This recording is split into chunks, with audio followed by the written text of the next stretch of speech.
going to start out in Canada tonight, and we'll talk with Kat. Hi, Kat. What have you got for us tonight? Hi, Andrew. How are you tonight? Hey, I'm doing okay, Kat. What's on your mind? Well, my question is, and according to the scripture, I'm not sure if it's in First or Second Timothy, but it talks about perfect love casts out every trace of fear. Yeah. And so, I guess my question is, can a Christian still struggle with fear? A born again Christian? Okay, great question. Well, the short answer is yes, because we don't understand his perfect love perfectly. So it's perfect love that casts out fear. The fact that he loves us perfectly, well, that still has to be met by an understanding. We have to agree with God that he is good. We have to agree with God that he is going to take care of us. We have to agree with God that he knows what he's talking about. We don't have a perfect understanding of that perfect love. And so it says that perfect love casts out fear, and fear involves punishment. Well, what he's saying is, if you're imagining punishment in your mind, if you're imagining that God might be ticked off at you, if you're imagining that there's some sort of punishment that's coming your way soon, it could be at the final judgment, it could be right here, right now, God's going to get you. As long as you're believing in the God's going to get you, well, then perfect love can't cast out that fear, because you're not really putting your confidence in perfect love. So absolutely, let this be known, as James says in his 3rd chapter, we all stumble in many ways. Anyone who's never at fault in what they say is perfect, able to keep their whole body in check. Well, I haven't met that person yet. Have you? The person who never stumbles? James says we all stumble in many ways. So that's why the scripture addresses our fear, Kat. I mean, in the New Testament, you can see these letters written to us, the church, as born-again believers.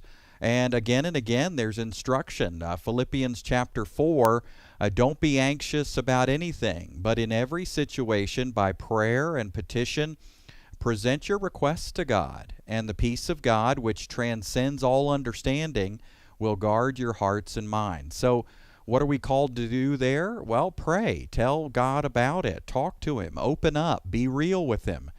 And then we can experience the peace of having unloaded it on someone who's greater than us and can handle it better than us. Furthermore, Paul says God hasn't given us a spirit of fear, but of power and of love and of a sound mind. That means it's not God's heart for us to fear.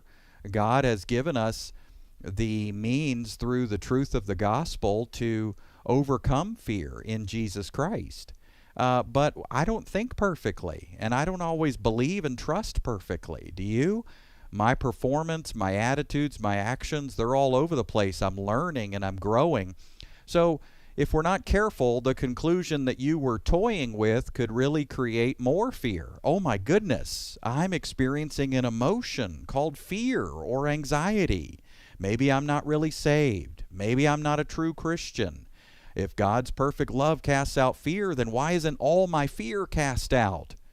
And that becomes accusation then. Even the enemy can heap on that, and, well, he loves it. He loves to accuse us day and night. You're not performing well enough. You must not be saved. And we start buying that lie, and next thing you know, we're in bondage, not enjoying the birthright that we have in Jesus Christ. So you're not saved by emotion, and you don't keep your salvation by maintaining stable emotions. Things like fear and anger and anxiety, they come and go. Those are emotions. They don't determine whether we're saved or not, and we don't have to sit around feeling guilty about feeling fear. We don't have to sit around feeling guilty about feeling anger. Instead, what we should do is process that. Talk to Dad about it. Open up to him. Let him know what's going on. Ask him for wisdom. And so, Kat, we're saved, of course. We're saved by the death, burial, and resurrection of Christ. It is the finished work of Jesus, not the feelings of the believer, that save us. It is the finished work of Christ, not the feelings of the everyday, that confirm our salvation. So don't look whether you're saved. Don't look to determine whether you're a saved person by evaluating your feelings. Remember that we look to the finished work of Christ, all that he did, and his promises and his truthfulness. He said he'd never leave you, even if you got real fearful. He said he would never forsake you, even if you got real mad. He said he would never leave you, and it's not contingent upon the emotions that you experience. So that roller coaster of the soul, I get it. It goes up and down and all around.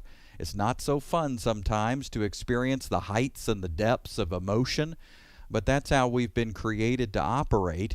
Nevertheless, we walk by faith, not by feeling. So no matter what you're feeling, rest assured, God says even when you're faithless, he remains faithful. That's his promise to you, and it's all about him and his trustworthiness. So let that be your anchor tonight and going forward, Kat. Appreciate your call there in Canada. Reach out to us again.